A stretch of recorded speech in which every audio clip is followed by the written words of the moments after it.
Hello dear students, आप लोग कक्षा 10 पास करके 11th में पहुँचे हैं। तो अब चूँकि आपका एक स्टेप आगे हुआ, अब आपको हर विषय में जितना हाई स्कूल में पढ़े थे आप, उससे कहीं ज़्यादा पढ़ना होगा। रही बात अंग्रेजी की, तो मैं तो अंग्रेजी में आपको फर्स्ट पेपर सेकंड पेपर सब पढ़ाऊंगा, जो भी हो सकेगा। टाइम टेबल जब बनेगा उस हिसाब से पढ़ाया जाएगा, और टाइम टेबल भी तो आप ही के अनुसार बनाया जाता, पूछ करके कि क्या संतुष्ट हैं। अभी आज मैं आप लोगों को आपके कोर्स के बारे में थोड़ा सा इंट्रोडक्शन दे दूंगा, और पैटर्न क्या है, किस दृष्टिकोण से आपको तैयारी करनी है अपनी। देखो, आपकी जो बुक है 11th में, अब की बार ये बदल गई है। यही बुक आपको लेना है, रेफरेंस बुक है ये 3 भागों में बटी हुई है। मतलब 3 तरह के चैप्टर्स इसमें हैं। एक तो प्रोज, एक भाग है आपका प्रोज, दूसरा भाग है पोएट्री, जो पोएम्स हैं उन्हें पोएट्री माना जाए।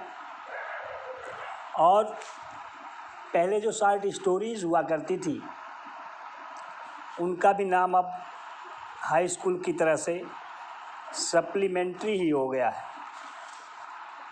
सप्लीमेंट्री। तो अब का जो फर्स्ट पेपर था, अब तो वास्तव में फर्स्ट सेकंड सब एक में ही आता 100 नंबर का। ये 3 भागों में बटा हुआ है। किसमें से किस तरह का प्रश्न आएगा वो मैं आपको बताऊंगा। तो देखिए, प्रोज में से 3 तरह का प्रश्न आता है। एक तो एक्सप्लेनेशन करने के लिए आएगा। प्रोज में से एक पार्ट हो गया आपका एक्सप्लेनेशन। दूसरा है short answer type question, short answer type question. और तीसरा है लॉन्ग आंसर टाइप क्वेश्चन। और चौथा है वोकैबुलरी टेस्ट। ये 4 किस्म का प्रश्न आपके प्रोज बुक से आएगा। जो चैप्टर्स अलॉट किए गए हैं आपके लिए, वो मैं आपको बता दिया हूँ। इसके पहले आपके पास वीडियो मैंने भेजा था, उसमें मैं बताया था कि आपको विषय सूची कंटेंट्स जो है उसमें से दिखाया था कि ये चैप्टर पढ़ना है, ये नहीं पढ़ना है। आशा करता हूँ कि आप उसे संकेत में आप बना लिए होंगे। अपनी कॉपी में बताया था कि कॉपी में पहले पेज पर लिख लेना सभी पाठ का नाम। तो एक्सप्लेनेशन मतलब से हिंदी में, आप हाई स्कूल में हिंदी में जिस तरह से व्याख्या करते थे, वैसे अब अंग्रेजी में आपको व्याख्या लिखनी पड़ेगी। लेखक या कवि क्या कहना चाहते हैं, उस चीज़ को आप अपनी भाषा में, अपने लैंग्वेज में, अंग्रेजी में लिख दिया करेंगे। शॉर्ट आंसर टाइप क्वेश्चन जो है, मतलब वो 3 दिया जाएगा, 3 में से 2 को लिखना होगा, 2 का आंसर लिखना होगा। मैक्सिमम 30 वर्ड्स में, 30 शब्द में लिखना होगा। लॉन्ग आंसर टाइप क्वेश्चन जो है वो 2 आएगा, किसी एक को लिखना होगा आपको 80 शब्दों में। और वोकैबुलरी टेस्ट मतलब होता है कि वाक्य दिया जाएगा, वाक्य में खाली स्थान दिया जाएगा और उस खाली स्थान में भरने के लिए 4 शब्द दिए जाएंगे। उस चारों शब्द में से आपको वह शब्द उस खाली स्थान में भरना होगा जो आपके टेक्स्ट बुक में, मतलब किताब के पाठ में जो शब्द वहाँ लिखा गया खाली स्थान में, वह वाक्य जहाँ लिखा गया है उस खाली स्थान में जो शब्द उन चारों में से लिखा गया है आपके पाठ में, वही शब्द उठा करके आपको ले जाना पड़ेगा, लिखना पड़ेगा। तो इस तरह से प्रोज का 4 टाइप का क्वेश्चन हुआ। उसके बाद बात आई पोएट्री की। यह पोएट्री की बात जो है, पोएट्री में एक तो एक्सप्लेनेशन आएगा। जैसे आप काव्य का एक्सप्लेनेशन लिखते थे, वैसे ही आप, जैसे हिंदी में आप कक्षा 10 में काव्य संकलन जो किताब थी, जो उसका एक्सप्लेनेशन लिखते थे, उसी तरह से आप अंग्रेजी में अब पोएट्री का भी एक्सप्लेनेशन लिखेंगे। आइडियाज़ आपको बता दी जाएंगी जब पढ़ाया जाएगा, तो एक्सप्लेनेशन लिखेंगे। और दूसरे मॉडल का प्रश्न पोएट्री से आएगा, सेंट्रल आइडिया। जिस तरह से आप हाई स्कूल में सेंट्रल आइडिया कविताओं के लिखते थे, उसी तरह से आप इंटरमीडिएट में भी सेंट्रल आइडिया लिखेंगे। जो ये तीसरा पार्ट है सप्लीमेंट्री बुक, इसमें से 2 तरह का प्रश्न आएगा। एक शॉर्ट आंसर टाइप क्वेश्चन और एक long answer type question. Short answer type question में 3 दिया जाएगा, जिसमें 2 आपको हल करना पड़ेगा, और लॉन्ग आंसर टाइप क्वेश्चन में 2 दिया जाएगा, जिसमें 1 हल करना पड़ेगा। तो इस तरह से फर्स्ट पेपर में प्रोज, पोएट्री, सप्लीमेंट्री, ये तीनों के बारे में आपको मैं बताया। और फर्स्ट पेपर का ही एक पार्ट होता है figures of speech. Figures of speech मतलब अलंकार। जैसे आप लोग हाई स्कूल में अलंकार पढ़े हैं, अनुप्रास अलंकार, श्लेष अलंकार, यमक अलंकार, उपमा अलंकार, रूपक, ये सब पढ़े हैं ना आप लोग हाई स्कूल में। इंटरमीडिएट में आपको 7 अलंकार पढ़ना पड़ेगा। 7 अलंकार की परिभाषा आपको याद करनी पड़ेगी, उसके उदाहरण आपको याद करना पड़ेगा। और 2 तरह का फिगर्स ऑफ स्पीच से 2 तरह का प्रश्न आता है। या तो वाक्य लिख देंगे और आपसे कहेंगे कि इसमें बताइए कौन सा अलंकार है इस वाक्य में, या फिर आपसे किसी एक अलंकार की परिभाषा उदाहरण सहित लिखने के लिए कह दिया जाता है। 7 हेडिंग है, वो 7 अलंकार 2-2, 3-3 लाइन के हेडिंग है। Simile, metaphor, personification, apostrophe, hyperbole, और सिमिली, मेटाफर, पर्सनिफिकेशन, एपोस्ट्रॉफी और ऑक्सीमोरन, हाइपरबोल, ओनोमेटोपोया, ये 7 अलंकार हैं आपके कोर्स में। 7 की परिभाषा लिखाई जाएगी, आपको समझाया जाएगा, वो बहुत परेशानी की बात नहीं है। अगली बात आपको हम ले चलते हैं, चूँकि पहले जब हमें पढ़ाना है तो हम प्रोज की तरफ बढ़ेंगे। सबसे पहले प्रोज का पहला चैप्टर जब मैं पढ़ाऊँगा तो उसमें आपको एक्सप्लेनेशन लिखना होगा। एक्सप्लेनेशन लिखने के लिए सबसे पहली टॉपिक प्रोज में लिखी जाती है इंडिकेशन। इंडिकेशन माने होता है संकेत। यह संकेत की अंग्रेजी है इंडिकेशन, INDICATION। संकेत कैसे लिखा जाता है ये आप लोग जानते हैं। इसे हेडिंग डाल दिए, उसके बाद आप किसी भी गद्य खंड का जिसका एक्सप्लेनेशन करने जा रहे हैं उसका 1-2 शब्द ऐसे लिख देंगे। जैसे ऐसे मान लो 1-2 शब्द लिखे, उसके बाद डॉट डॉट डॉट डॉट करके अंतिम 1-2 शब्द जहाँ तक आपको एक्सप्लेनेशन लिखना है वहाँ का अंतिम एक दो शब्द लिख करके फुल स्टॉप लगा देते हैं। ये इंडिकेशन लिखने का सिस्टम है। इंडिकेशन मीन्स होता है संकेत। वास्तव में किताब अगर आप देखेंगे तो कहीं हिंट लिखा गया होगा, कहीं इंडेक्स लिखा गया होगा, लेकिन किताबी कीड़ा बनने का कोई मतलब नहीं है। आपको थोड़ा से अलग होना चाहिए। मैं आपको प्रोज में संकेत की अंग्रेजी इंडिकेशन लिखने के लिए कहूँगा, और पोएट्री में जब पोएट्री पढ़ाऊँगा तब आप समझिए मैं प्रोज पढ़ाना शुरू कर दिया हूँ, तो जब पोएट्री पढ़ाऊँगा तब उसमें कैसे लिखा जाएगा उसको भी बताऊँगा। संकेत के बाद दूसरी टॉपिक है आपकी रेफरेंस। REFERENCE। रेफरेंस माने होता है संदर्भ। तो हाई स्कूल स्तर में आप हिंदी में जैसे संदर्भ लिखते थे कि प्रस्तुत गद्यांश या प्रस्तुत पद्यांश हमारी पाठ्य पुस्तक के इस पाठ से लिया गया है, इसके रचयिता ये हैं, ऐसे तो लिखते थे हाई स्कूल में। वही चीज़ आपको अब इंटरमीडिएट में लिखना है। जैसे अगर गद्य खंड है तो गद्य खंड में आप लिखेंगे दीज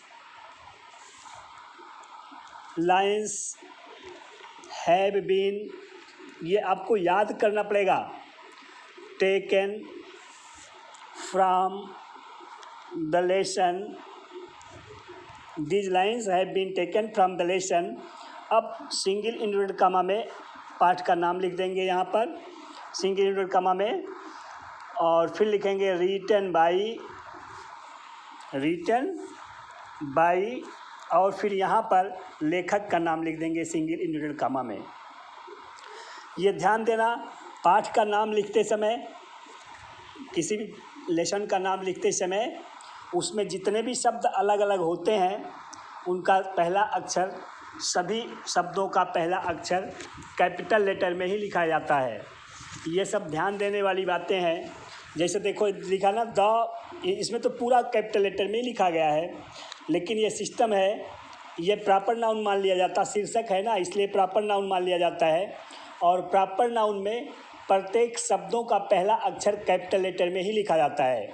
जैसे यहाँ लिखा the portrait of a lady, तो आप अगर रेफरेंस लिख रहे हो तो आपको लिखना पड़ेगा दीज लाइन्स है, इस पाठ में से मान लो आया है और आप उसका रेफरेंस लिख रहे हैं तो आपको लिखना होगा these lines have been taken from the lesson.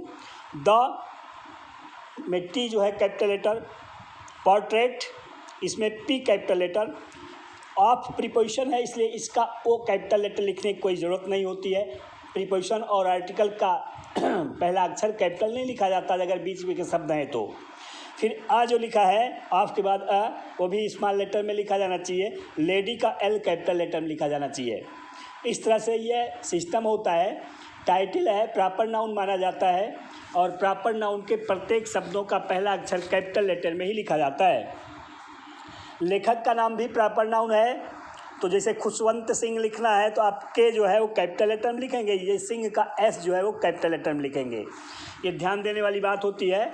अगर ये सभी गलतियां होती हैं ना तो रेफरेंस को ही देख करके एग्जामिनर ये समझ जाता है कि आप जानते नहीं है ज़्यादा कुछ, इसलिए ये सब सावधानियां हैं, हमेशा के लिए याद कर लीजिए।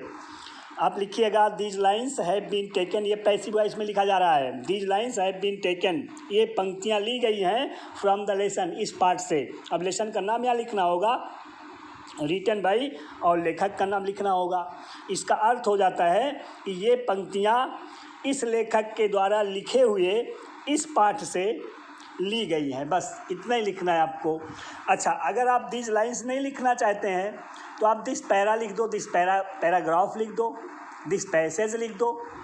लेकिन हाँ, अगर लाइन्स लिखे हैं तो हैव बीन सहायक क्रिया लगानी पड़ेगी, क्योंकि दिस लाइन्स बहुवचन हो गया है। अब अगर दिस पैसेज लिखेंगे सिंगुलर नंबर हो जाएगा, तब आपको हैज़ बीन लिखना पड़ेगा।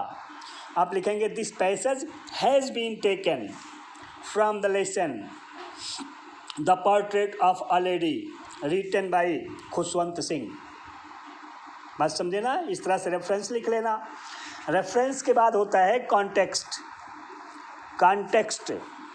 सबकी स्पेलिंग आपको याद रहनी चाहिए। रेफरेंस की स्पेलिंग क्या है, इंडिकेशन की स्पेलिंग क्या है, कॉन्टेक्स्ट की स्पेलिंग क्या है। कॉन्टेक्स्ट मीन्स होता है प्रसंग।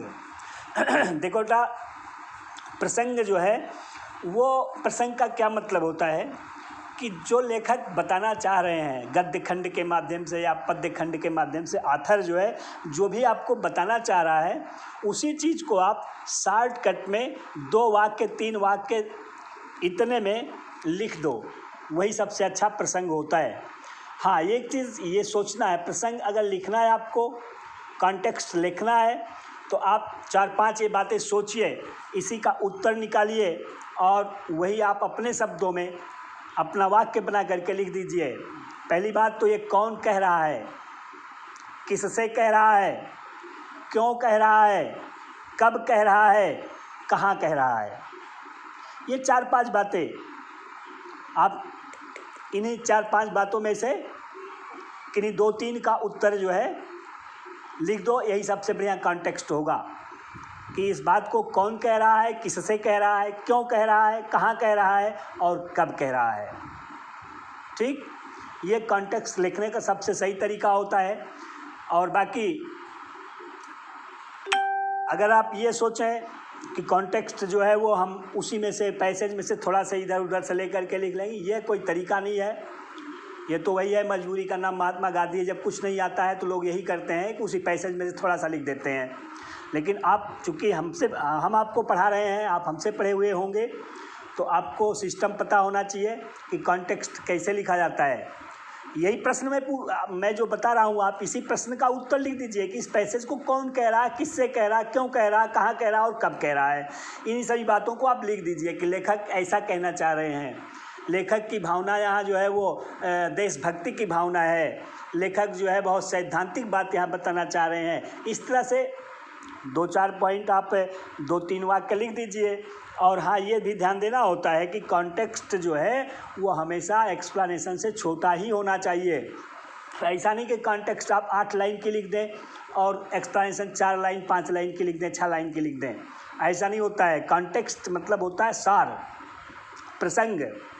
आपको केवल अवगत करा देना है प्रसंग लिख करके कि एग्जामिनर जो है समझ जाएगा कि हाँ, आप समझ रहे हो, जान रहे हो कि यह पाठ, ये गद्य खंड किस पाठ से लिया गया, उस पाठ में क्या कहा गया है और इस गद्य खंड के माध्यम से लेखक या कवि क्या बताना चाहते हैं। इस तो उसी चीज़ को आपको प्रसंग के रूप में 2-3 लाइन में लिख देना होता है। उसके बाद फिर एक्सप्लेनेशन का नंबर आता है।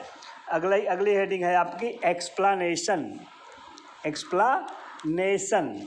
यह स्पेलिंग याद कर लेना सभी लोग। देखो, मैं इसमें अपनी कलम से लिख करके दिया हूँ। एक्सप्लेनेशन मीन्स होता है व्याख्या। तो व्याख्या आप समझिए कि व्याख्या आप अपने स्तर की बात होती है कि जो जितना किसी चीज़ के बारे में जो जितना सोच पाता है उसी को विविध तरीकों से व्यक्त कर देता है, वही सबसे बढ़िया व्याख्या है। व्याख्या की बात होती है अपने क्षमता के ऊपर। कुछ लोगों को कोई एक टॉपिक दे दीजिए तो बहुत देर तक उसी पर बोलते रह सकते हैं, और कुछ लोग ऐसे हैं कि बहुत कम समय में ही अपनी बात समाप्त कर देते हैं। फिलहाल आपको ये ध्यान देना होता है कि 3 घंटे, 3.25 घंटे में 100 नंबर का प्रश्न हल करना है, तो टाइमिंग आपकी सेट होनी चाहिए कि 1 नंबर के लिए हम कितना समय बिताएंगे। जितने नंबर का एक्सप्लेनेशन रहेगा उस हिसाब से आप, जैसे 8 नंबर का अगर एक्सप्लेनेशन है तो मानकर चलिए कि 15 मिनट, 12 मिनट, 16 मिनट, इससे ज़्यादा समय आपको नहीं लगाना चाहिए, क्योंकि 3.25 घंटे का मतलब 195 मिनट होता है। ठीक है, और 195 मिनट आपको मिलेगा, उसमें 100 नंबर का प्रश्न हल करना है। इसका मतलब कि 1 नंबर के लिए 2 मिनट भी नहीं देना है। तो इसे अंदाज लीजिए, अगर 8 नंबर का प्रश्न है तो आपको 12-14 मिनट में उसे हल कर देना चाहिए। तो शॉर्ट ऑफ टाइम भी होता है आपके पास। ऐसा नहीं कि आप शुरू कर दें फिर जो है ढेर सारी बातें एक ही प्रश्न पर लिखते रहें और सब सारे प्रश्न छूट जाएं।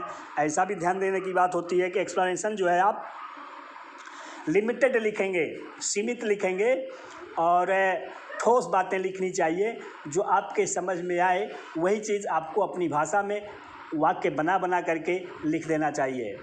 फिर उसके बाद नोट लिखा जाता है प्रोज में। एक्सप्लेनेशन के बाद एक हेडिंग डाली जाती है नोट। नोट मतलब विशेष टिप्पणी होती है। तो आप उसमें आप हेडिंग क्या डालेंगे, नोट डालेंगे। उसके बाद लिखेंगे, अगर कहीं मान लो कि किसी अलंकार का उपयोग किया गया तो आप विशेष रूप से आप उसमें लिख दीजिए कि ये फिगर्स ऑफ स्पीच है। ठीक। अगर कोई मीनिंग बहुत हार्ड लिखी गई है, उसको आप अपने एक्सप्लेनेशन में चेंज किए हैं, तो मीनिंग जो है जो चेंज किए हैं उसको आप लिख दीजिए कि इसका मतलब ये यहाँ है, हमने लिख दिया है। बस केवल मीनिंग लिख दो बस। और अगर लेखक की कोई विशेष भावना हो, जैसे राष्ट्रवादी भावना या प्रगतिशील भावना, प्रेरणात्मक भावना, उत्साहवर्धक भावना, वीरतापूर्ण वक्तव्य, इस तरह से कुछ भी हो, मेलांकली कुछ हो सकता है, दुखद हो सकता है, तो जैसा भी हो एक सिस्टम बना करके इस पाठ में लेखक, इस गद्य खंड में लेखक ये दर्शाए हैं। ठीक। ये 3-4 बातें नोट में लिख दी जाती हैं। इस तरह से एक्सप्लेनेशन पूरा हो जाता है। मैं अब आप लोगों को ये हेडिंग में बताया कि पहली हेडिंग आप इंडिकेशन डालिएगा, दूसरी हेडिंग रेफरेंस डालिएगा, तीसरी हेडिंग जो है वो कॉन्टेक्स्ट डालिएगा, और चौथी हेडिंग एक्सप्लेनेशन, और पांचवी हेडिंग जो है वो नोट डालिएगा। यह एक्सप्लेनेशन लिखने के लिए आपको 5 हेडिंग की ज़रूरत पड़ेगी। सबकी स्पेलिंग आपको पता होनी चाहिए कि इंडिकेशन की स्पेलिंग क्या है, रेफरेंस की स्पेलिंग क्या है, कॉन्टेक्स्ट की स्पेलिंग क्या है, और एक्सप्लेनेशन और नोट की स्पेलिंग क्या है। क्योंकि अगर हेडिंग की स्पेलिंग आपने गलत लिख दिया तो फिर वो समझ जाएगा कॉपी चेक करने वाला कि आपको जब हेडिंग की स्पेलिंग नहीं पता है, या रेफरेंस अगर आपने गलत लिख दिया, मान लीजिए किसी पार्ट से आया है और आपने दूसरे पार्ट का लिख दिया, तो कॉपी चेक करने वाला हर व्यक्ति ये जानता है कि जब तुम रेफरेंस ही नहीं समझ पा रहे हो किस पार्ट से लिया गया है, तो तुम व्याख्या क्या करोगे। इसलिए रेफरेंस बहुत सही लिखना चाहिए, हमेशा ध्यान देना चाहिए।